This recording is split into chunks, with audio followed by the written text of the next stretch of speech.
দেখো অরুণাভ, এইগুলো না আমি খুব একটা ভেবে টেবে করি না। মানে আমাকে অনেকেই জিজ্ঞেস করে যে কী মেথড আমি অভিনয় করি, কি প্রস্তুতি নিই, জাতীয় পুরস্কারের যে জাতীয় পুরস্কার পেয়েছিলাম যে চরিত্রে, তার প্রস্তুতি আমার কেমন ছিল। হুম এবার আমি না কি বলবো বুঝতেই পারি না এর উত্তরে। হুম মানে লোকে ভাবতে পারে বাবা বেশি বেশি বলছে না, হুম আবার কেউ ভাবতে পারে ভীষণ ন্যাকা, উনি হুম শেয়ার করলেন না, মানে কারেক্ট। ন্যাকামি করছেন সব জেনে। আসলে ঘটনাটা তা নয়। মানে তুমি যদি, আমি জানি না তুমি জানো কি না, জাতীয় পুরস্কার আমাকে যে অভিনয় এনে দিয়েছে বাড়িওয়ালি, সেই বাড়িওয়ালি সিনেমার শুটিংয়ের আগের দিন আমি জানতে পেরেছি আমাকে এই পাঠটা করতে হবে।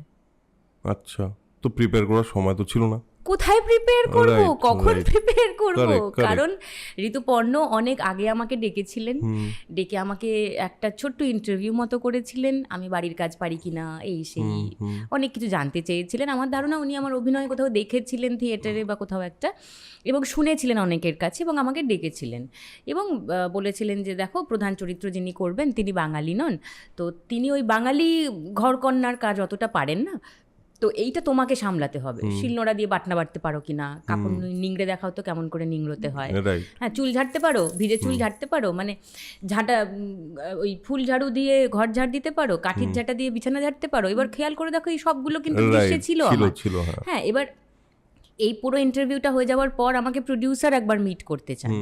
আমি প্রডিউসারকে মিট করতে যাই, সেই প্রডিউসার মিটিংয়ের পরে আর কোনো কমিউনিকেশন আমার সঙ্গে হয়নি, আচ্ছা। এবং আমি জানতে পারি যে প্রডিউসারের আমাকে পছন্দ হয়নি।